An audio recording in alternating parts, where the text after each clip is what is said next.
चलिए, तो इनऑर्गेनिक का सेकंड लेक्चर स्टार्ट कर रहे हैं। फर्स्ट लेक्चर में मैंने आपको बताया था मैटर। एक बात मैं आपको फिर बता दूं, ये इनऑर्गेनिक हम बिल्कुल एकदम बेसिक से स्टार्ट करके कहाँ जाएंगे, एडवांस लेवल तक। इसीलिए सभी 11th क्लास के बच्चे, 12th क्लास के और 12th पास के सभी बच्चे इस कोर्स को देख सकते हैं। ठीक है, चलिए, तो मैंने लास्ट लेक्चर में आपको बताया था एलिमेंट में क्या था, एक प्योर फॉर्म थी मैटर की। और अगर मैटर एक ही टाइप के एटमों से मिलके बना है तो उसको क्या बोला गया था, उस मैटर की प्योर फॉर्म को बोला गया था एलिमेंट। और एलिमेंट का स्मॉलेस्ट जो पार्ट था उसको हम क्या बोल रहे थे, एटम। अब देखेंगे एटम फर्दर क्या होता है, 3 सब एटॉमिक पार्टिकल से मिलकर बना होता है, जिसको इलेक्ट्रॉन, प्रोटॉन और न्यूट्रॉन। ठीक है, इलेक्ट्रॉन, प्रोटॉन और न्यूट्रॉन से मिलकर बना होता है, जिनको क्या बोला गया, फंडामेंटल पार्टिकल या सब एटॉमिक पार्टिकल। चलिए, एटम को कैसे रिप्रेजेंट करते हैं, हम कोई सिंबल्स यूज करेंगे। फॉर एग्जांपल जैसे मैंने एक्स सिंबल यूज किया, और इस सिंबल पे हम रिप्रेजेंट करेंगे एटॉमिक नंबर को और मास नंबर को। ठीक है, मास नंबर किसी भी एक पर्टिकुलर एटम का डिफरेंट हो सकता है, इसलिए मास नंबर को रिप्रेजेंट करना जरूरी है। एटॉमिक नंबर किसी भी एटम का क्या रहता है, फिक्स रहता है। देखेंगे जब हम आइसोटॉप्स पढ़ेंगे। तो यहाँ पे Z किसको रिप्रेजेंट करता है, एटॉमिक नंबर को।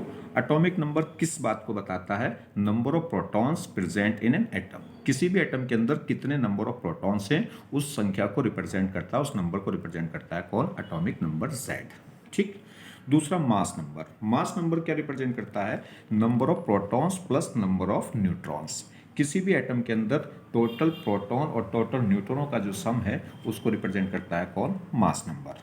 चलिए, नेक्स्ट अगर हम देखें, ये जो मास नंबर है, किसी भी एटम के अंदर न्यूक्लियस के अंदर जो प्रोटॉन होते हैं, प्रोटॉन पे क्या होता है, प्लस चार्ज, और इलेक्ट्रॉन पे क्या होता है, माइनस चार्ज। अगर हम बात करें, न्यूक्लियस के अंदर जो चार्ज होगा वो प्रोटॉनों की वजह से होगा, और प्रोटॉन की संख्या कौन बताता है, Z। तो Z को हम न्यूक्लियर चार्ज भी बोल देते हैं। ऐसे ही अगर हम बात करें, न्यूक्लियस के अंदर 2 टाइप के सब एटॉमिक पार्टिकल पाए जाते हैं, प्रोटॉन और न्यूट्रॉन। तो इस टोटल अगर हम न्यूट्रॉन और प्रोटॉन का जो सम है वो कहलाता है मास नंबर, और इसी को हम क्या बोल देते हैं, न्यूक्लियॉन्स। न्यूक्लियॉन्स मतलब किसी भी एटम के न्यूक्लियस के अंदर जो सब एटॉमिक पार्टिकल पाए जाएंगे उनकी संख्या को क्या बोलते हैं, न्यूक्लियॉन्स। तो न्यूक्लियस के अंदर जो पार्टिकल पाए जाएंगे उनको कहलाएंगे न्यूक्लियॉन्स। तो जो मास नंबर है वो किसको रिप्रेजेंट कर देता है, किसी भी न्यूक्लियस के अंदर टोटल कितने सब एटॉमिक पार्टिकल हैं, यानी कि कितने टोटल प्रोटॉन और न्यूट्रॉन है, उसी को हम क्या बोल देते हैं, न्यूक्लियॉन्स। तो न्यूक्लियॉन्स में प्रोटॉन भी आ गए और न्यूट्रॉन भी आ गए। चलिए, नेक्स्ट अगर हम बात करें, तो देखिए जो मास नंबर है वो हमें किससे रिप्रेजेंट हो रहा है, number of protons plus number of neutron से। यानी कि प्रोटॉन और न्यूट्रॉन का जो सम है वो हमें क्या बताता है, मास नंबर, जिसे हम क्या बोल देते हैं, नंबर ऑफ न्यूक्लियॉन्स भी बोल देते हैं। और जेड हमें एटॉमिक नंबर क्या बताता है, प्रोटॉनों को। तो जितने एटॉमिक नंबर जो होगा वही क्या होंगे, उतने ही क्या होंगे, प्रोटॉन होंगे किसी भी एटम के न्यूक्लियस में। तो अगर हम बात करें अब, तो हमें पता चल गया कि किसी भी एटम के अंदर प्रोटॉन किसके इक्वल होंगे, जेड के इक्वल। और अगर हम बात करें मास नंबर, यानी कि प्रोटॉन प्लस न्यूट्रॉनों की संख्या क्या होगी, ए। अब हम अगर नंबर ऑफ न्यूट्रॉन निकालना चाहें कि न्यूक्लियस के अंदर कितने न्यूट्रॉन हैं, तो न्यूट्रॉन यहाँ से किससे निकल जाएंगे, ए माइनस जेड। अब जेड कहाँ से आ गया, तो समझिए। तो अगर हम बात करें न्यूट्रॉन, तो न्यूट्रॉन क्या होगा, ए माइनस पी, और प्रोटॉन को हम क्या लिख सकते हैं, जेड। ठीक है, जो एटॉमिक नंबर है प्रोटॉनों की संख्या को बताता है, तो हम इसकी जगह हम क्या लिख सकते हैं, जेड लिख सकते हैं। तो नंबर ऑफ न्यूट्रॉन किससे आ गए, ए माइनस जेड, या कह सकते हैं ए माइनस पी, और पी की जगह हम क्या लिख सकते हैं, जेड लिख सकते हैं। चलिए, तो किसी भी एटम के न्यूक्लियस के अंदर प्रोटॉन कितने होंगे, जेड के इक्वल, और नंबर ऑफ न्यूट्रॉन कितने होंगे, ए माइनस जेड। अब अगर हम बात करें, तो इलेक्ट्रॉन जो एटम है, एटम के अंदर 3 सब एटॉमिक पार्टिकल हुए, कौन कौन से, इलेक्ट्रॉन, प्रोटॉन और न्यूट्रॉन। अगर हम बात करें टोटल चार्ज, तो अगर हम बात करें, इलेक्ट्रॉन पे नेगेटिव चार्ज होता है, प्रोटॉन पे पॉजिटिव चार्ज होता है, और न्यूट्रॉन जो होता है वो न्यूट्रल होता है। तो किसी भी एटम के अंदर जो चार्ज पार्टिकल हैं वो कौन हुए, इलेक्ट्रॉन और प्रोटॉन। तो किसी भी एटम पे जो चार्ज आएगा वो किसकी वजह से आएगा, इलेक्ट्रॉन और प्रोटॉनों की वजह से। मगर मास की बात करें तो मास तीनों सब एटॉमिक पार्टिकल की वजह से आएगा, इलेक्ट्रॉन, प्रोटॉन और न्यूट्रॉन। ठीक है, चलिए, तो एटम में क्या होता है, अगर हम बात करें तो एटम में एक सेंटर होगा जिसको बोलते हैं न्यूक्लियस, और न्यूक्लियस के अंदर होते हैं प्रोटॉन और न्यूट्रॉन। तो एटम का एक सेंटर है जिसको बोला गया न्यूक्लियस, और जिसमें क्या होते हैं, प्रोटॉन और न्यूट्रॉन। अगर हम बात करें इलेक्ट्रॉन की, तो वो आउटर साइड होते हैं, न्यूक्लियस के आउटर साइड में क्या होते हैं, इलेक्ट्रॉन रिवॉल्व करते रहते हैं। ठीक, चलिए, अगर हम बात करें तो प्रोटॉन एंड न्यूट्रॉन वो कहाँ होंगे, इन न्यूक्लियस, और इलेक्ट्रॉन कहाँ होता है, outside of the nucleus. Clear. Next, किसी भी जो एटम के सब एटॉमिक पार्टिकल हैं, इलेक्ट्रॉन, प्रोटॉन, न्यूट्रॉन, इनको कैसे रिप्रेजेंट करते हैं। तो अगर इनकी रिप्रेजेंटेशन की हम बात करें तो देखिए, इसको हम रिप्रेजेंट करेंगे तो इलेक्ट्रॉन को हम रिप्रेजेंट करते हैं ई से, प्रोटॉन को पी से और न्यूट्रॉन को एन से। इन पे मैंने कुछ नंबर लिखे हैं। ये नंबर क्या बताते हैं, जो बॉटम पे लिखा हुआ है वो बताता है इसकी चार्ज यूनिट को, और जो टॉप पे लिखा है वो बताता है इसके मास यूनिट को। मास को नहीं, मास यूनिट को। अगर हम बात करें चार्ज यूनिट की, तो एक चार्ज यूनिट होती है जिसे बोलते हैं फंडामेंटल चार्ज, कितना, ई। और ई का मतलब क्या होता है, 1.6 इंटू 10 की पावर माइनस ये ई क्या होती है, एक फंडामेंटल चार्ज होती है, यानी कि स्मॉलेस्ट पॉसिबल चार्ज। किसी भी पार्टिकल पे या किसी भी एटम पे स्मॉलेस्ट पॉसिबल चार्ज कितना होता है, ई, और जिसकी वैल्यू होगी 1.6 इंटू 10 की पावर माइनस 19 कूलम। ठीक है, प्लस की या माइनस की। चलिए, तो अगर हम बात करें तो इलेक्ट्रॉन पे कितना चार्ज होता है, -1 यूनिट। तो -1 यूनिट का मतलब माइनस का 1.6 इंटू 10 की पावर माइनस 19 कूलम। और प्रोटॉन पे कितना चार्ज यूनिट होता है, 1 यूनिट, और कैसे, प्लस का। तो इसका मतलब प्रोटॉन पे कितना चार्ज होगा, पॉजिटिव का होगा 1.6 इंटू 10 की पावर माइनस 19 कूलम। मतलब इस ई को हम क्या बोलते हैं, 1 यूनिट। न्यूट्रॉन पे जो चार्ज यूनिट होगी वो कितनी होगी, 0, मतलब न्यूट्रॉन पे कोई भी चार्ज नहीं होगा, वो न्यूट्रल होगा। अब बात करें मास यूनिट की, तो इलेक्ट्रॉन का जो मास यूनिट है वो ऑलमोस्ट क्या होता है, 0।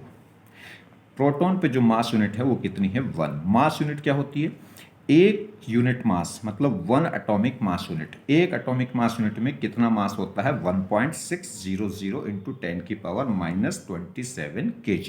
क्लियर। चलिए, तो अगर हम बात करें तो इलेक्ट्रॉन पे चार्ज कितना, माइनस का 1 यूनिट, प्रोटॉन पे प्लस का 1 यूनिट, और न्यूट्रॉन पे 0। मास की बात करें तो इलेक्ट्रॉन पे मास यूनिट होती है 0, प्रोटॉन पे कितनी होती है, 1, और न्यूट्रॉन पे भी कितनी होती है, 1। इलेक्ट्रॉन पे जो मास यूनिट है वो 0 है, मगर इसका मास 0 नहीं है, बहुत छोटा है, इसलिए क्या कर दिया, ऑलमोस्ट 0 लिख दिया। तो अगर हम बात करें चार्ज की, तो इलेक्ट्रॉन पर चार्ज कितना होगा, 1 यूनिट होगा, मगर कैसा, माइनस का 1.6 इंटू 10 की पावर माइनस 19 कूलम। या इसको हम कह सकते हैं ईएसयू यूनिट में, इलेक्ट्रोस्टैटिक यूनिट।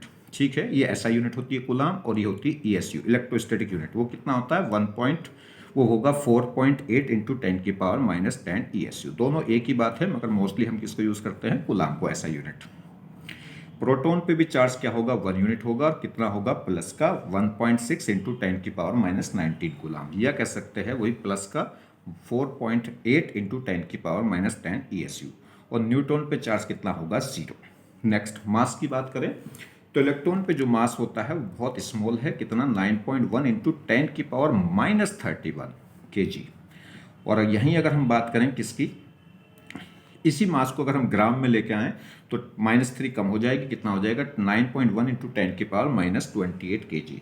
अगर इस मास को हम क्या करें, देखिए इस मास को अगर हम एक एटॉमिक मास यूनिट से क्या कर दें, डिवाइड कर दें, तो इससे कंपेयर करें, इसे निकालें, तो इसकी वैल्यू निकल कर आएगी 0.0054 AMU। देखिए बहुत छोटी यूनिट है, तो ऑलमोस्ट इसको क्या बोल देते हैं, 0 यूनिट ऑफ मास। ठीक है। यहीं अगर हम बात करें प्रोटॉन की, तो प्रोटॉन पे मास होता है 1.672 इंटू 10 की पावर माइनस 27 kg। वहाँ -31 था, और यहाँ -27 है। इतना ही ऑलमोस्ट मास क्या होता है न्यूट्रॉन का, 1.675 इंटू 10 की पावर माइनस 27 kg। ये ऑलमोस्ट बराबर है, मगर बस अगर हम बात करें तो यहाँ पे 1.67 के बाद 2 है, वहाँ 1.67 के बाद 5 है। तो अगर कंपेयर करने पे आए तो न्यूट्रॉन का मास थोड़ा सा अधिक होता है किससे, प्रोटॉन से। इसको केजी में लेंगे तो 10 की पावर माइनस 24 हो जाएगा, वहाँ भी 24 हो जाएगा। अगर इसको हम एटॉमिक मास यूनिट की फॉर्म में निकालें तो ये आएगा 1.0076, और वो होता है 1.0086, यानी कि ऑलमोस्ट इसको हम क्या लिख सकते हैं, 1 यूनिट लिख सकते हैं। ठीक है। चलिए, एक और बात मैं आपको बताता हूँ। देखिए, किसी भी एटम के अंदर जो मास नंबर है, मास नंबर हमें बताता है counting of proton and neutron. Total number of proton and total number of neutron का जो सम है उसको बताता है मास नंबर। तो मास नंबर हमेशा एक इंटीजर नंबर होगा, मगर किसी भी एटम का जो एटॉमिक वेट है वो क्या है, डेसिमल हो सकता है। क्यों, वो डेसिमल भी हो सकता है, इंटीजर भी, क्योंकि जो प्रोटॉनों के मास है वो एक्चुअल में क्या है, इंटीजर नहीं है। तो जब इनकी काउंटिंग होगी, किसी भी एटम का जो मास आएगा वो proton plus neutron plus electron के मास के सम से आएगा। इलेक्ट्रॉन के मास को हम नेगलेक्ट कर देते हैं किसी भी एटॉमिक मास, जब एटॉमिक मास निकालते हैं, क्योंकि इलेक्ट्रॉन का मास बहुत छोटा है, ठीक है, नेग्जिबल है, वेरी वेरी नेग्जिबल है, इसलिए उसको छोड़ देते हैं। तो ऑलमोस्ट एटॉमिक मास में हम प्रोटॉन और न्यूट्रॉन का मास ही काउंट कर लेते हैं, मगर ये डेसिमल नंबर में है, तो इसलिए क्या होगा, जो एटॉमिक मास है वो डेसिमल हो सकता है, मगर एटॉमिक नंबर कभी डेसिमल नहीं होता, क्योंकि एटॉमिक नंबर हमें सिर्फ और सिर्फ किसको बताता है, प्रोटॉन और न्यूट्रॉनों की संख्या को बताता है। और काउंटिंग जो होगी प्रोटॉन न्यूट्रॉन की वो हमेशा इंटीजर होगी, या तो एक प्रोटॉन या दो प्रोटॉन, तीन प्रोटॉन, ऐसे ही एक न्यूट्रॉन, दो न्यूट्रॉन या थ्री न्यूट्रॉन, तो वो कभी डेसिमल नहीं आएगा, ठीक है।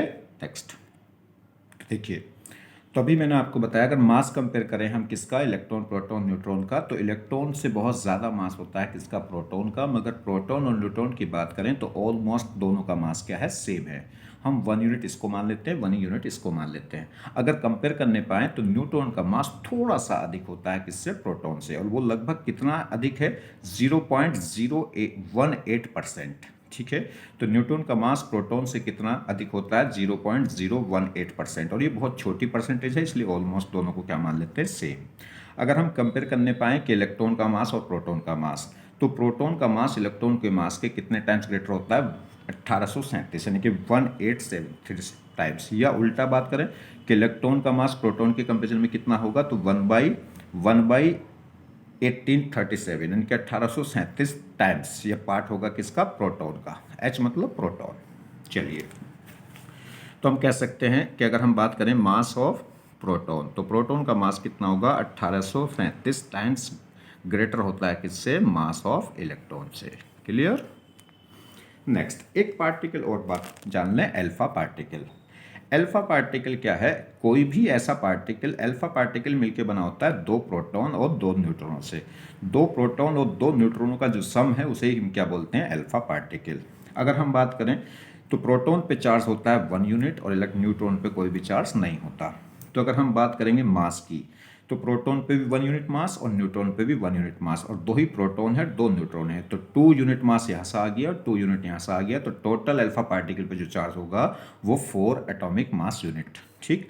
अगर चार्ज की बात करें तो अल्फा पार्टिकल पे दो प्रोटॉन है, दो न्यूट्रॉन है, न्यूट्रॉन पे कोई चार्ज होता नहीं है। तो अगर हम बात करें प्रोटॉन पे, तो प्रोटॉन पे 1 यूनिट चार्ज होता है, दो प्रोटॉन है, तो कितना हो गया, 2e, यानी कि 2 यूनिट चार्ज, और 1 यूनिट चार्ज की वैल्यू होती है 1.6 इंटू 10⁻⁻19 कूलम। तो अगर हम टोटल कैलकुलेट करेंगे तो कितना आ जाएगा, पॉजिटिव का 3.2 इंटू 10⁻⁻19 कूलम। तो अल्फा पार्टिकल को हम अगर ऐसे रिप्रेजेंट कर दें तो इसमें कोई दिक्कत नहीं है, ये बताएगा उसकी चार्ज यूनिट को। मैंने आपको बताया जो बॉटम पे लिखा जाएगा वो चार्ज यूनिट, और जो टॉप पे लिखी जाती है वो क्या होगी, मास यूनिट। तो इसमें मास यूनिट कितनी है, 4, और चार्ज यूनिट कितनी है, 2। मतलब इस पे चार्ज कितना है, पॉजिटिव का 2e, और इसका मास कितना है, 4 AMU, atomic mass unit. Atomic mass unit को AMU से भी लिख देते हैं, या केवल सिर्फ स्मॉल u से भी लिख सकते हैं। और हम बात करें अल्फा पार्टिकल की, तो देखिए, तो अगर हम बात करें अल्फा पार्टिकल की, तो देखिए ये हमारे पास कोई हीलियम एटम है जिसमें क्या एटॉमिक नंबर है 2 और मास नंबर कितना है 4। इसमें अगर हम बात करें प्रोटॉन, तो प्रोटॉन कितने होंगे, 2 होंगे, और अगर हम इलेक्ट्रॉन की बात करें तो वो भी Z के इक्वल होंगे, 2, जितने प्रोटॉन उतने इलेक्ट्रॉन। अगर हम बात करें न्यूट्रॉनों की तो वो A माइनस Z, यानी कि 4 माइनस 2, तो वो भी कितने होंगे, 2। तो इस हीलियम एटम में अगर हम देखें तो 2 प्रोटॉन है, 2 न्यूट्रॉन है, और 2 ही क्या है, इलेक्ट्रॉन है, ठीक। अब इस हीलियम एटम में से अगर मैं 2 इलेक्ट्रॉन रिमूव करा दूं तो सिर्फ और सिर्फ क्या बचेगा, 2 प्रोटॉन और 2 न्यूट्रॉन, यानी कि सिर्फ न्यूक्लियस बचेगा। तो 2 इलेक्ट्रॉन अगर मैं रिमूव कर दूंगा तो ये क्या हो जाएगा, हीलियम आयंस, यानी कि helium di positive ions. Di positive ions मतलब 2 प्लस के चार्ज, 2 प्लस यूनिट चार्ज। तो हीलियम का डाई पॉजिटिव आयंस को क्या बोल सकते हैं, तो अल्फा पार्टिकल को हम क्या बोल सकते हैं, हीलियम डाई पॉजिटिव आयंस। या एक और बात जरा गौर करिए, अगर मैं दोनों इलेक्ट्रॉन निकाल दूं तो एक्चुअल में क्या है, जो हीलियम का न्यूक्लियस है उसमें 2 प्रोटॉन और 2 न्यूट्रॉन है, और इसी को तो हम क्या बोलते हैं, अल्फा पार्टिकल। तो हीलियम एटम का जो न्यूक्लियस है उसे भी मैं क्या बोल सकता हूँ, अल्फा पार्टिकल। तो अल्फा पार्टिकल को हम क्या कह सकते हैं, di positive ions of helium, या कह सकते हैं कि हीलियम डाई पॉजिटिव आयंस, या क्या बोल सकते हैं, न्यूक्लियस ऑफ हीलियम एटम, ठीक है। चलिए, इसी तो अल्फा पार्टिकल के 2 नाम आ गए। आप अल्फा पार्टिकल का मतलब है 2 प्रोटॉन और 2 न्यूट्रॉन, या कह सकते हैं हीलियम एटम का जो डाई पॉजिटिव आयंस है, या कह सकते हैं न्यूक्लियस ऑफ हीलियम एटम। वो सब बराबर बात हो गई। अब एक अगर हम बात करें, कह रहा है कंपेयर E/m, मतलब charge per unit mass. Charge E मतलब चार्ज और m मतलब मास। तो चार्ज पर यूनिट मास, इसे हम बोलते हैं, चार्ज पर यूनिट मास को हम बोलते हैं स्पेसिफिक चार्ज। क्या बोलते हैं? स्पेसिफिक चार्ज, मतलब चार्ज पर यूनिट मास। ये कह रहा है कंपेयर करना है charge per unit mass ratio compare करना है किसके लिए? इलेक्ट्रॉन, प्रोटॉन, न्यूट्रॉन और अल्फा पार्टिकल के लिए। ये एक इंपॉर्टेंट क्वेश्चन है, कभी काफ़ी सारे एग्जामों में बार बार ये आता रहता है। तो देखिए, अगर मैं बात करूं, ये इलेक्ट्रॉन, प्रोटॉन, न्यूट्रॉन और अल्फा पार्टिकल, यहाँ चार्ज, अगर हम चार्ज की बात करें तो इलेक्ट्रॉन पे चार्ज कितना होता है? 1 यूनिट। वो अलग बात है, माइनस का प्लस का, हम सिर्फ न्यूमेरिकल वैल्यू की बात कर रहे हैं, मैग्नीट्यूड की। तो इस पे भी 1 यूनिट, प्रोटॉन पे भी 1 यूनिट, न्यूट्रॉन पे चार्ज क्या होता है? 0, और इलेक्ट्रॉन पे कितना? अल्फा पार्टिकल पे कितना होता है? 2 यूनिट। मास की बात करें तो इसका जो मास है वो कितना होता है? अगर मैं बात करूं, इसका जो मास है वो क्या होगा? प्रोटॉन के मास के क्या होता है? 1/1837 टाइम्स। इसकी बात करें तो इसका मास 1 यूनिट, इसकी बात करें तो इसका मास 1 यूनिट, इसका बात करें तो इसका मास कितना होगा? 4 यूनिट। इनको अगर हम डिवाइड करें, हमें क्या निकालना है? E/m। तो E को m से डिवाइड करिए, तो डिवाइड करेंगे तो यहाँ कितना आएगा? 1837। यहाँ कितना आ जाएगा? 1 डिवाइडेड बाई 1 कितना आएगा? 1। यहाँ 0 डिवाइडेड 1 कितना आ जाएगा? 0। और यहाँ 2 डिवाइडेड बाई 4 कितना आ जाएगा? 1/2। तो अगर आप देखिए, सबसे बड़ी वैल्यू किसके आ रही है? इलेक्ट्रॉन के लिए, क्योंकि उसका मास बहुत छोटा है। तो E/m, जितना मास, देखिए मास जितना छोटा होगा उतनी E/m की वैल्यू क्या हो जाएगी? बड़ी। तो इसलिए सबसे ज़्यादा किसके लिए आ गया? ये इलेक्ट्रॉन के लिए। फिर देखूँ तो प्रोटॉन, उसके बाद देखूं तो अल्फा पार्टिकल, और सबसे छोटा आया है किसके लिए? न्यूट्रॉन के लिए, क्योंकि उसमें चार्ज क्या होता है? 0। क्लियर? ये इनका रेशो का ऑर्डर हो गया, किसका? E/m का। नेक्स्ट, अगर हम बात करें atom is electrically neutral. Atom क्या होता है? इलेक्ट्रिकली न्यूट्रल होता है। क्यों? क्योंकि देखिए, अगर हम बात करें तो किसी भी एटम के अंदर जितने प्रोटॉन होते हैं उतने ही क्या होते हैं? इलेक्ट्रॉन। ठीक है, और वो किसके इक्वल होंगे? Z के इक्वल। ठीक, मगर प्रोटॉन पे प्लस का चार्ज और इलेक्ट्रॉन पे माइनस चार्ज। इस पे प्लस का E और उस पे क्या होता है? माइनस का E, और दोनों वैल्यू क्या हैं? इक्वल हैं और अपोजिट हैं। क्लियर? देखिए, मैंने आपको बताया किसी भी एटम के अंदर कोई भी एटम इलेक्ट्रिकली न्यूट्रल होता है। रीजन क्या है? क्योंकि इलेक्ट्रॉन, किसी भी न्यूट्रल एटम, अगर एटम की बात करें तो उसमें जितने प्रोटॉन होते हैं उतने ही क्या होते हैं? इलेक्ट्रॉन। प्रोटॉन की संख्या भी Z के इक्वल होगी, इलेक्ट्रॉन की भी संख्या Z के इक्वल होगी, और प्रोटॉन पे जितना प्लस का चार्ज होता है E, इलेक्ट्रॉन पे उतना ही माइनस का चार्ज होता है, -E। एक फंडामेंटल चार्ज प्लस का और एक फंडामेंटल चार्ज माइनस का। तो नेट चार्ज क्या होगा? 0, क्योंकि नंबर ऑफ प्रोटॉन इलेक्ट्रॉन क्या होंगे? इक्वल होंगे। चलिए, तो अगर हम बात कर रहे हैं तो ये कह रहा है कि atom is electrically neutral. Reason क्या है? क्योंकि नंबर ऑफ इलेक्ट्रॉन और नंबर ऑफ प्रोटॉन क्या होते हैं? इक्वल होते हैं, और प्रोटॉन, इलेक्ट्रॉन पे जितना नेगेटिव चार्ज होता है प्रोटॉन पे उतना ही क्या होता है? Positive charge. तो नेट चार्ज की बात करेंगे तो वो क्या आ जाएगा? 0 आ जाएगा। तो ध्यान दीजिए, एटम इलेक्ट्रिकली न्यूट्रल है, मतलब नेट चार्ज उस पर 0 है, मगर चार्ज लेस नहीं है। चार्ज लेस का मतलब है कि कोई भी चार्ज पार्टिकल उसके अंदर नहीं है। जबकि एटम क्या है? एटम के अंदर तमाम चार्ज पार्टिकल हैं, बहुत सारे इलेक्ट्रॉन, प्रोटॉन उसके अंदर हैं, मगर नेट चार्ज उसका बैलेंस होके क्या हो गया? 0। तो ध्यान दीजिए, न्यूट्रल होना अलग बात है और चार्ज लेस होना अलग बात है। तो एटम इलेक्ट्रिकली न्यूट्रल है मगर चार्ज लेस नहीं है, उस पर चार्ज पार्टिकल हैं मगर नेट चार्ज क्या है? 0 है। अब अगर हम बात करें, कोई भी चार्ज है, रेस्ट चार्ज क्या करता है? इलेक्ट्रिक फील्ड प्रोड्यूस करता है, और मूविंग चार्ज क्या करता है? मैग्नेटिक फील्ड प्रोड्यूस करता है। तो अगर हम बात करें पॉजिटिव चार्ज की बात करें तो वो इलेक्ट्रिक फील्ड, उससे पॉजिटिव चार्ज से जो इलेक्ट्रिक फील्ड है वो आउटवर्ड होती है, चार्ज के आउटवर्ड। और अगर कोई नेगेटिव चार्ज है तो उसकी तरफ क्या होती है? इलेक्ट्रिक फील्ड इनवर्ड होती है। तो अगर हम यहाँ देखें तो एटम के अंदर जो नेगेटिव चार्ज यानी कि इलेक्ट्रॉन, इलेक्ट्रॉन पे क्या होगा? नेगेटिव चार्ज होगा, और उस नेगेटिव चार्ज की वजह से एक इलेक्ट्रिक फील्ड आएगी, कहाँ? Inward the charge. ठीक, अगर हम बात करें तो एक इलेक्ट्रिक फील्ड इनवर्ड हो गया एटम के। तो अगर हम बात करें तो इस इनवर्ड इलेक्ट्रिक फील्ड को बैलेंस कौन करेगा? जो प्रोटॉन है, प्रोटॉन पे क्या है? उतना ही पॉजिटिव चार्ज है, और पॉजिटिव चार्ज की वजह से इलेक्ट्रिक फील्ड कहाँ होगा? आउटवर्ड। तो इलेक्ट्रॉन की वजह से इलेक्ट्रिक फील्ड इनवर्ड और प्रोटॉन की वजह से इलेक्ट्रिक फील्ड आउटवर्ड। जितना पॉजिटिव चार्ज प्रोटॉन पे है उतना ही नेगेटिव चार्ज इलेक्ट्रॉन पे है, तो जितना इलेक्ट्रिक फील्ड इनवर्ड होगा उतना इलेक्ट्रिक फील्ड आउटवर्ड होगा, तो दोनों आपस में क्या हो जाएंगे? बैलेंस। यानी कि कह सकते हैं कि इलेक्ट्रॉन का जो इलेक्ट्रिक फील्ड है उसको बैलेंस करेगा प्रोटॉन का इलेक्ट्रिक फील्ड। अब बात करते हैं इलेक्ट्रॉन क्या करता है? मूव करता है। इलेक्ट्रॉन मूव करेगा मतलब चार्ज मूव कर गया, क्योंकि इलेक्ट्रॉन पे क्या है? नेगेटिव चार्ज है। अब मूविंग चार्ज क्या करता है, एक मैग्नेटिक फील्ड क्रिएट करता है। तो जब भी मूवेबल चार्ज है तो मूवेबल चार्ज क्या करेगा, एक मैग्नेटिक फील्ड प्रोड्यूस करेगा। तो इलेक्ट्रॉन क्या है, मूवेबल है, तो उसकी वजह से एक मैग्नेटिक फील्ड प्रोड्यूस होगा। अब वो मैग्नेटिक फील्ड कहाँ से बैलेंस होगा, तो अगर इलेक्ट्रॉन क्या करता है, न्यूक्लियस के अराउंड में एक सर्कुलर ऑर्बिट में रिवॉल्व करता है, सर्कुलर मोशन करता है, तो उसकी वजह से जो मैग्नेटिक फील्ड होगा वो मैग्नेटिक फील्ड बैलेंस होता है इलेक्ट्रॉन की स्पिन से। इलेक्ट्रॉन क्या करता है, न्यूक्लियस के अराउंड में रिवॉल्व करता है, सर्कुलर मोशन करता है, मगर साथ में अपनी एक्सिस के अबाउट स्पिन भी करता है, किसमें, अपोजिट स्पिन में। ये जो स्पिन की वजह से जो मैग्नेटिक फील्ड होगा उसकी डायरेक्शन इस सर्कुलर मोशन की वजह से जो मैग्नेटिक फील्ड होगा उसके अपोजिट आएगी, जिससे वो क्या हो जाएंगे, कैंसिल आउट।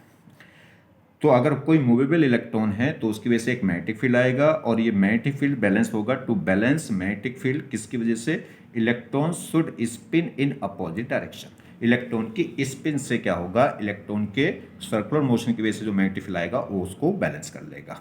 क्लियर। तो यही बात आपको ध्यान देनी है।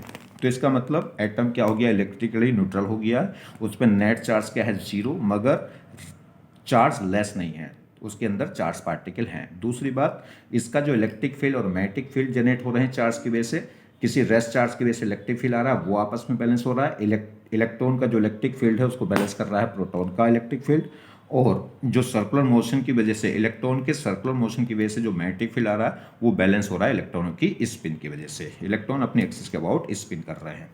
तो इलेक्ट्रॉन क्या करते हैं, सर्कुलर मोशन भी करते हैं और रोटेशन मोशन भी करते हैं अपने एक्सिस के अबाउट। क्लियर। नेक्स्ट, अब अगर हम बात करें तो कुछ ही पूरे अगर हम यूनिवर्स में बात करें तो ओवरऑल यूनिवर्स में जो चार्ज है वो कंजर्व्ड है।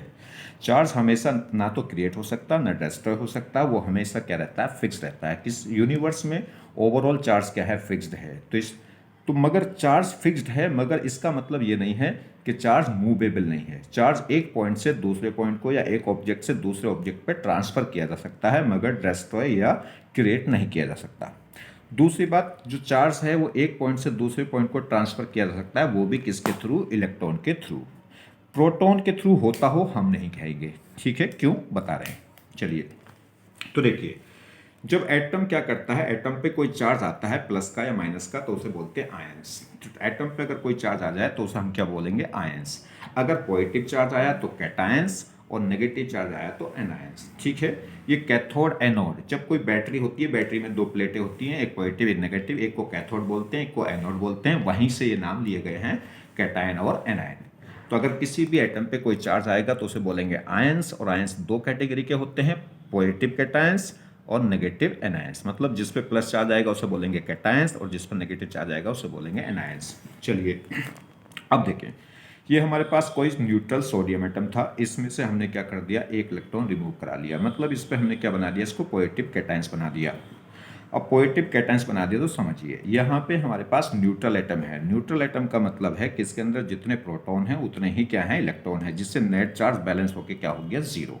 और है भी, देखिए सोडियम की बात करें तो एटॉमिक नंबर 11 है और मास नंबर कितना है, 23। तो इसमें प्रोटॉन कितने होंगे, एटॉमिक नंबर के इक्वल कितने, 11। इलेक्ट्रॉन कितने होंगे, प्रोटॉन के इक्वल होंगे, क्योंकि न्यूट्रल है। न्यूट्रल है तो जितने इलेक्ट्रॉन उतने प्रोटॉन, और वो किसके इक्वल होंगे, एटॉमिक नंबर Z यानी कि 11। तो प्रोटॉन भी 11, इलेक्ट्रॉन भी 11, इसलिए नेट चार्ज क्या हो गया, जीरो, क्योंकि जितना पॉजिटिव उतना नेगेटिव।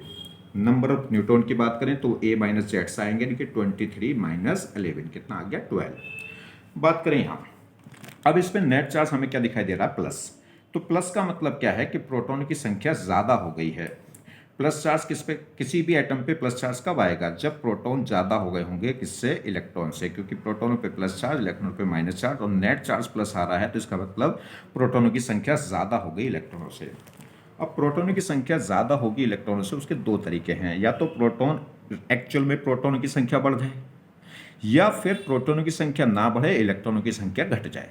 देखिए, अगर प्रोटॉनों का अमाउंट बढ़ जाएगा तो ऑटोमेटिक प्रोटॉन ज़्यादा हो जाएंगे, किससे, इलेक्ट्रॉन से। मान लीजिए प्रोटॉन इलेक्ट्रॉन 11 है, अगर प्रोटॉन 12 हो जाएं, 12 हो जाएं, और इलेक्ट्रॉन कितने रह जाएं, 11, तो इस ऑटोमेटिक प्रोटॉन क्या हो गए, अधिक। या एक दूसरा रास्ता है कि प्रोटॉन तो 11 रहे मगर इलेक्ट्रॉन कितने हो जाएं, 10, तो ऑटोमेटिक प्रोटॉन क्या हो जाएंगे, अधिक। तो प्रोटॉन अधिक होने के दो रास्ते हैं, या तो प्रोटॉन बढ़ जाएं या इलेक्ट्रॉन घट जाएं, मगर प्रोटॉन कभी भी चेंज नहीं होंगे। प्रोटॉन किसी भी एटम के अंदर फिक्स रहेंगे। क्यों, क्योंकि प्रोटॉन क्या होता है, देखिए जरा मैं समझाऊं आपको। तो क्या होगा, प्रोटॉन अगर हम बात करें तो प्रोटॉन क्या होते हैं, देखिए प्रोटॉन किसी भी एटम के न्यूक्लियस के अंदर पाए जाते हैं, और न्यूक्लियस के अंदर जो न्यूक्लियॉन्स होते हैं प्रोटॉन प्रोटॉन या प्रोटॉन न्यूट्रॉन या न्यूट्रॉन न्यूट्रॉन, उनके बीच में एक फोर्स लगता है जिसे बोलते हैं न्यूक्लियर फोर्स। और न्यूक्लियर फोर्स अगर हम क्या करेंगे न्यूक्लियस के अंदर से, तो न्यूक्लियस के अंदर से अगर हम एक प्रोटॉन आउट करेंगे तो इसमें क्या है, एक लॉट ऑफ एनर्जी हमें रिक्वायर्ड होगी। क्यों? क्योंकि न्यूक्लियस के अंदर जो प्रोटॉन है वो न्यूक्लियर फोर्स से बंधे हुए हैं, और न्यूक्लियर फोर्स क्या होता है, एक स्ट्रॉन्गेस्ट फोर्स है, और स्ट्रॉन्गेस्ट फोर्स है तो इस प्रोटॉन को रिमूव कराने के लिए एक लॉट ऑफ एनर्जी रिक्वायर्ड होगी जो आसानी से अवेलेबल नहीं होगी। अगर यहीं पे हम बात करें दूसरी तरफ इलेक्ट्रॉन की, तो इलेक्ट्रॉन और प्रोटॉन के बीच में एक इलेक्ट्रोस्टैटिक अट्रैक्शन फोर्स होता है, और ये इलेक्ट्रोस्टैटिक फोर्स भी स्ट्रॉन्ग फोर्स होता है, मगर न्यूक्लियर फोर्स से क्या होता है, वीक होता है अगर कंपेयर में बात करें तो इस इलेक्ट्रॉन को निकालने के लिए इस फोर्स को तोड़ना पड़ेगा। इस फोर्स को तोड़ने के लिए एक एनर्जी रिक्वायर्ड होगी, और वो एनर्जी क्या होगी, इस प्रोटॉन के कंपेरिजन में कम होगी, क्योंकि ये इलेक्ट्रॉन इलेक्ट्रोस्टैटिक फोर्स से बंधा है प्रोटॉन के साथ, मगर प्रोटॉन न्यूक्लियस के अंदर प्रोटॉन प्रोटॉन या प्रोटॉन न्यूट्रॉन से न्यूक्लियर फोर्स के साथ बंधा है, और न्यूक्लियर फोर्स एक स्ट्रॉन्ग फोर्स है, तो इस फोर्स को तोड़ने के लिए ज़्यादा एनर्जी रिक्वायर्ड होगी as comparison to electrostatic force. तो इसलिए इलेक्ट्रॉन आसानी से निकल जाएगा as comparison to proton.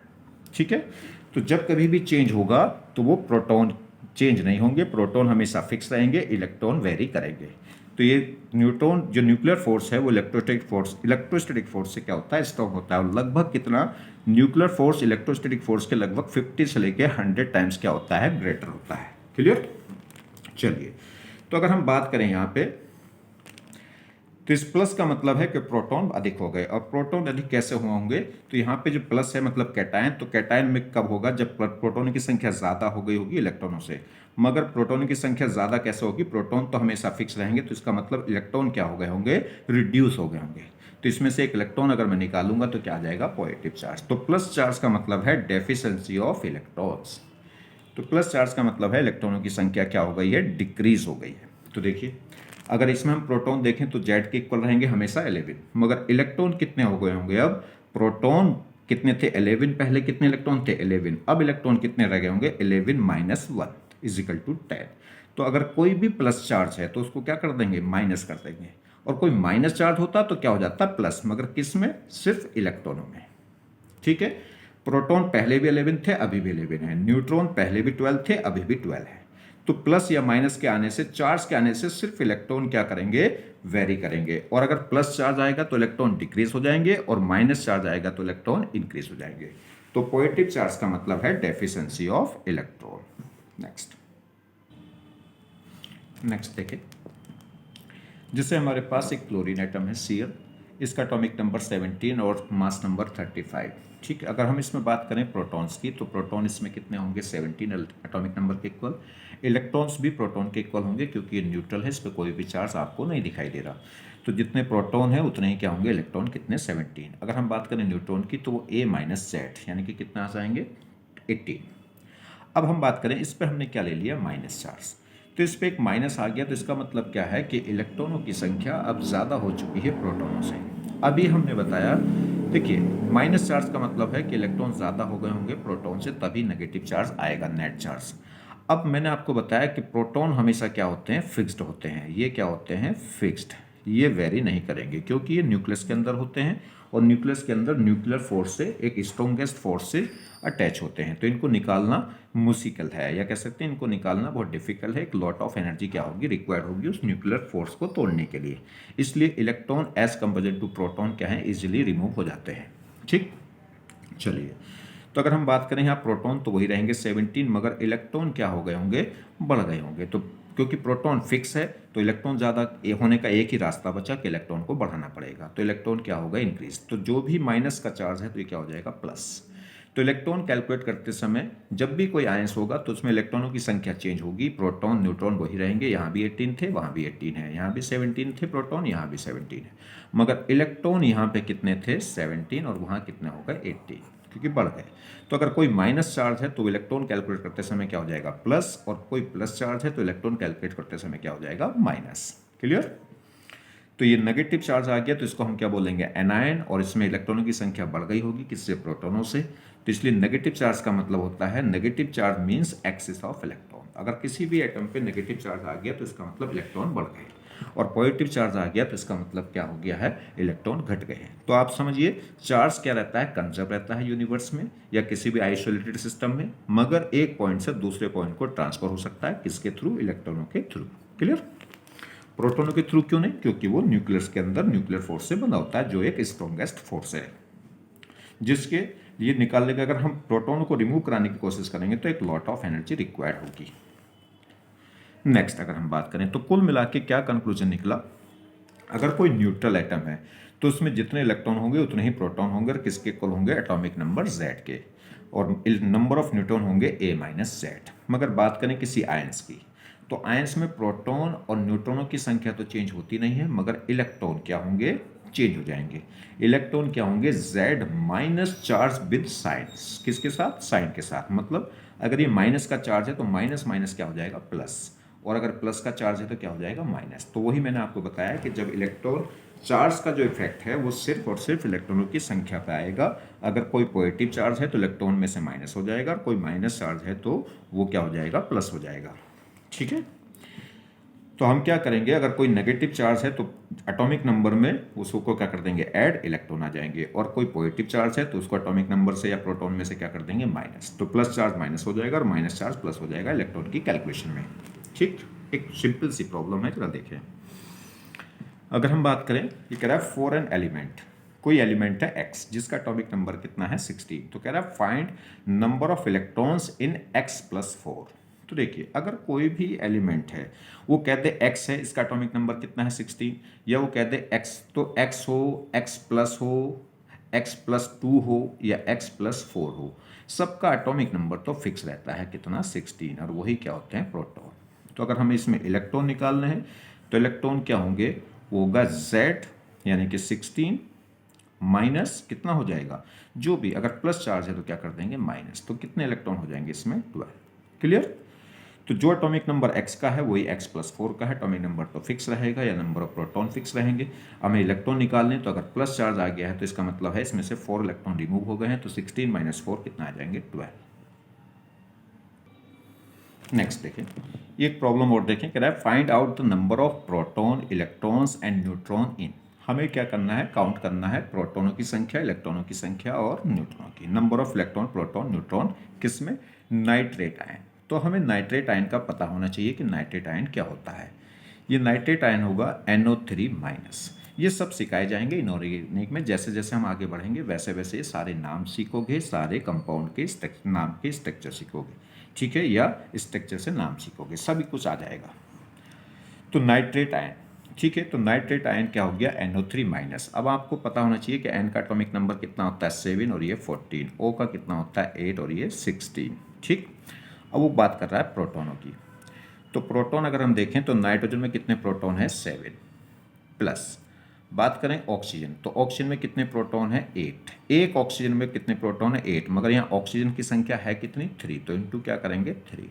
Charge का प्रोटॉन में से कोई लेना देना नहीं है, तो क्या हो गया, ये 7 + 24 कितना आ गया, 31 प्रोटॉन। बात करें इलेक्ट्रॉनों की, तो इलेक्ट्रॉन 31 यानी कि प्रोटॉनों के इक्वल होने चाहिए, मगर यहाँ पे माइनस आ गया तो क्या हो जाएंगे, इलेक्ट्रॉन एक बढ़ जाएगा, तो कितना हो जाएगा, 32। अभी मैंने आपको बताया माइनस चार्ज है तो प्लस कर देंगे, प्लस है तो माइनस कर देंगे। ठीक। न्यूट्रॉनों में कोई दिक्कत नहीं, न्यूट्रॉन फिर देखें, तो नाइट्रोजन में न्यूट्रॉन कितने होंगे, 14 - 7 यानी कि A - Z, तो 14 - 7 कितना आ गया, 7, प्लस ऑक्सीजन में कितने न्यूट्रॉन होंगे, एक ऑक्सीजन एटम में कितने न्यूट्रॉन होंगे, 16 - 8 मतलब 8, मगर ऑक्सीजन एटम है कितने, 3। एक ऑक्सीजन एटम के अंदर कितने न्यूट्रॉन है, 8, और ये हैं कितने, 3, तो इंटू क्या कर देंगे, 3, तो कितना आ गया, 7 + 24 कितना आ गया, फिर वापस 31। तो प्रोटॉन 31, न्यूट्रॉन 31, मगर इलेक्ट्रॉन कितने हैं इसमें, 32। नेक्स्ट देखें, नाइट्राइड आयन। नाइट्राइड आयन क्या होता है, नाइट्राइड आयन होता है N-3, ठीक है, इसे बोलते हैं नाइट्राइड आयन। तो अब तो आपने इसमें निकाल सकते हैं एटॉमिक नंबर इसका 7 और मास नंबर 14। तो अगर हम प्रोटॉनों की संख्या की बात करें तो एक नाइट्रोजन एटम में कितने प्रोटॉन हैं, 7, एटॉमिक नंबर के इक्वल। इलेक्ट्रॉनों की बात करें तो वो 7 होने चाहिए, मगर -3 आ गया तो क्या हो जाएगा, +3, तो कितने इलेक्ट्रॉन हो गए इसमें, 10। बात करें न्यूट्रॉनों की, तो न्यूट्रॉन कितने होंगे, 14 माइनस, यानी कि 14 - 7 मतलब 7। क्लियर। और एक ही नाइट्रोजन एटम है नाइट्राइड आयन में। एजाइड, एजाइड होता है N3-1, मतलब 3 नाइट्रोजन एटम के ऊपर एक -1, ठीक। तो N में एटॉमिक नंबर होता है 7 और मास नंबर 14। अगर मैं प्रोटॉन की बात करूं तो एक नाइट्रोजन में कितने प्रोटॉन है 7, मगर ये नाइट्रोजन एटम है कितने 3, तो एक में 7 हैं तो 3 में कितने हो जाएंगे 21। बात करें इलेक्ट्रॉन की, सॉरी, देखिए इलेक्ट्रॉन की अगर हम बात करें तो इलेक्ट्रॉन क्या होगा, एक नाइट्रोजन के अंदर इलेक्ट्रॉन कितने हैं 7 हैं, मगर और कितने नाइट्रोजन है ये टोटल 3, और इतने क्या होगा इलेक्ट्रॉन, मगर इस पे ओवरऑल पूरे मॉलिक्यूल पे क्या है -1, तो क्या हो जाएगा +1 इलेक्ट्रॉन निकालते समय। तो 21 + 1 कितना हो जाएगा 22। न्यूट्रॉनों में कोई दिक्कत नहीं होगी। एक नाइट्रोजन में कितने न्यूट्रॉन है 14 - 7, तो कितना आएगा 7, एक में 7 है तो 3 में कितने हो जाएंगे 21। बात करें लिथियम नाइट्राइड, देखिए लिथियम और नाइट्राइड, ये लिथियम फर्स्ट ग्रुप का एलिमेंट है, इसकी बैलेंसी होती है +1, नाइट्राइड अभी हमने देखा है -3, तो इसकी बैलेंसी 3 इसकी 1, तो क्रॉस मल्टीप्लाई करके फॉर्मूला बनता है। तो क्या फॉर्मूला बनेगा 3 इधर 1 इधर, तो ये आ जाएगा Li3 और N, ये इसका लिथियम नाइट्राइड का फॉर्मूला होगा। अगर हम बात करें लिथियम तो इसका एटॉमिक नंबर कितना होता है 3 और मास नंबर होता है 7। नाइट्रोजन की बात करें तो एटॉमिक नंबर 7 और मास नंबर 14, ठीक है। चलिए, तो अगर हम इसकी बात करें तो देखिए अब हम प्रोटॉन निकाल लें, तो प्रोटॉन लिथियम के अंदर कितने हैं 3, एक लिथियम में 3 है, मगर यहाँ लिथियम है कितने लिथियम नाइट्राइड में 3, तो इंटू 3 प्लस नाइट्रोजन में कितने हैं 7 और एक ही नाइट्रोजन है, तो कितना आ गया यहाँ से 9 + 7 कितना आ गया 16। इलेक्ट्रॉनों की बात करें तो ये पूरा ओवरऑल अगर हम लिथियम नाइट्राइड की बात करें तो ये न्यूट्रल है, न्यूट्रल है तो जितने प्रोटॉन हैं उतने ही क्या होंगे इलेक्ट्रॉन, तो कितने हो जाएंगे 60। अगर मैं न्यूट्रॉन देखूं तो एक लिथियम में कितने होंगे 7 - 3 मतलब 4, और टोटल लिथियम है कितने लिथियम नाइट्राइड में 3, तो इंटू 3 प्लस नाइट्रोजन में कितने न्यूट्रॉन होंगे 14 - 7 मतलब 7, तो यहाँ से कितना आ गया 12 और +7 कितना आ गया 19 न्यूट्रॉन हो गए किसमें लिथियम नाइट्राइड में। हैवी वाटर, हैवी वाटर होता है D2O। ड्यूटेरियम, हाइड्रोजन के 3 आइसोटॉप्स होते हैं, देखिए प्रोटियम, ड्यूटेरियम और ट्राइटियम, इसी को बोलते हैं ड्यूट्रॉन, D12, क्लियर। तो O कितना हो गया 8 और 16। अगर हम बात करें तो प्रोटॉन अब देख लीजिए, एक ड्यूट्रॉन में कितने प्रोटॉन है 1, और टोटल कितने ड्यूट्रॉन है इस मॉलिक्यूल में 2, प्लस ऑक्सीजन में कितने प्रोटॉन है 8, तो 2 + 8 कितना आ गया 10। इलेक्ट्रॉन की बात करें तो पूरा न्यूट्रल मॉलिक्यूल है, तो जितने प्रोटॉन होंगे उतने ही इलेक्ट्रॉन हो जाएंगे 10। न्यूट्रॉनों की बात करें इसमें तो ये 2 - 1, एक ड्यूट्रॉन के अंदर एक न्यूट्रॉन है, और एक टोटल ड्यूट्रॉन है कितने 2, तो इंटू 2 प्लस ऑक्सीजन में कितने न्यूट्रॉन होंगे 16 - 8 मतलब 8, तो ये भी कितने आ गए 10, क्लियर। नेक्स्ट देखिए ये अमोनियम आयन, अमोनियम आयन क्या होता है NH4+1, ठीक। N का एटॉमिक नंबर होता है 7, 14, H होता है प्रोटियम यानी कि 1 1। तो अगर इसमें बात करें प्रोटॉन की तो एक नाइट्रोजन में कितने प्रोटॉन है 7, और यहाँ नाइट्रोजन भी एक है, प्लस एक हाइड्रोजन में एक प्रोटॉन में एक ही क्या हो गया प्रोटॉन हो गया, तो इसमें एक कितना 1 और कितने हाइड्रोजन एटम है 4, तो 7 + 4 कितना आ गया ये 11। बात करें इलेक्ट्रॉनों की तो इलेक्ट्रॉन कितने होने चाहिए प्रोटॉन के इक्वल 11, मगर +1 आ गया है तो क्या हो जाएगा -1, कितने आ गए 10। अगर मैं बात करूं न्यूट्रॉनों की तो क्या होगा, नाइट्रोजन में एक नाइट्रोजन एटम में कितने न्यूट्रॉन है 14 - 7 मतलब 7, प्लस इस हाइड्रोजन एटम में कितने हैं 1 - 1, तो इसमें न्यूट्रॉन क्या हो गए 0, तो बस कितना आ गया 7। हाइड्रोनियम आयन, हाइड्रोनियम आयन होता है H3O+, अब आप निकाल लेंगे इसको, H का सिंबल होगा 1 1 और O का होगा 8 और 16। अब आप कैलकुलेट कर लेंगे इसमें कितने प्रोटॉन होंगे, कितने इलेक्ट्रॉन होंगे और कितने न्यूट्रॉन होंगे, ठीक। दूसरा सल्फेट आयन, सल्फेट आयन होगा SO4-2, ठीक है। सल्फर का सिंबल होगा 16 और 32, O का कितना होगा 8 और 16। अब आप कैलकुलेट कर लेंगे इसे, ठीक है। तो प्रोटॉन और इलेक्ट्रॉन और न्यूट्रॉन, ये आपका होमवर्क हो गया, ठीक है, आप इसको कैलकुलेट कर लेना। नेक्स्ट अगर हम बात करें इसकी, देखिए एक नेक्स्ट क्वेश्चन और देखें तो इसमें क्या है, ये क्या कह रहा है, ये कह रहा है calculate number of electron in this और दिस। अगर हम बात करें इसकी, देखिए CONH2, अगर कार्बन में इलेक्ट्रॉन देखें तो कितने होंगे 6, ऑक्सीजन में देखें तो कितने होंगे 8, नाइट्रोजन में देखें तो 7, हाइड्रोजन में कितना होता है 1, मगर 2 हाइड्रोजन है तो 2, तो ये आपस में प्लस हो गए। मगर साथ में देखिए ये जो बैलेंसी लगी है बॉन्ड, इसमें 2 इलेक्ट्रॉन होते हैं। एक इलेक्ट्रॉन तो इस कार्बन का है, जो ये 6 नंबर है कार्बन का, इसका एक इलेक्ट्रॉन, यही इलेक्ट्रॉन है एक, मगर एक इलेक्ट्रॉन एडिशनल दूसरे इस एटम का होगा जो यहाँ पे प्रेजेंट नहीं है। तो ये इलेक्ट्रॉन इसमें क्या होगा, एक एक्स्ट्रा, इसको हमें और ऐड करना पड़ेगा। तो कितने आ गए अभी, अगर हम 1 और 6 कितना हो गया 7, 7 और 8 कितना हो गया 15, 15 और 7 कितना हो जाएगा 22 और +2, तो कितने इलेक्ट्रॉन हो गए इसमें 24। तो इस बैलेंसी का एक एक्स्ट्रा इलेक्ट्रॉन ऐड होगा। क्लियर होगी बात। एक इलेक्ट्रॉन तो देखिए ये बॉन्ड जो है 2 इलेक्ट्रॉन से मिलकर बनेगा, एक इलेक्ट्रॉन तो इस कार्बन का ही है जो हम काउंट कर चुके हैं ऑलरेडी पहले से 6। ठीक, सेम कहानी जैसे CH, ये NOH। यहाँ अगर हम इलेक्ट्रॉन देखें तो कितना होगा, कार्बन में हो गया 6, इस हाइड्रोजन में हो गया 1, और इस नाइट्रोजन में हो गया 7, इस ऑक्सीजन में हो गया 8, और इस हाइड्रोजन में हो गया 1। एक इलेक्ट्रॉन एक्स्ट्रा इस बैलेंसी का आएगा, क्योंकि इस बैलेंसी में 2 इलेक्ट्रॉन होंगे, एक तो इस कार्बन का है जो काउंट हो चुका है, एक और होगा एडिशनल, तो 1+। अब तुम कहोगे इस बॉन्ड का, इन बॉन्ड में जो इलेक्ट्रॉन है वो तो इन कार्बन और नाइट्रोजन के ही है, वो ऑलरेडी काउंट हो चुके हैं। जो टर्मिनल पे कहीं लगे बैलेंसी, उसका एक एडिशन काउंट करना है।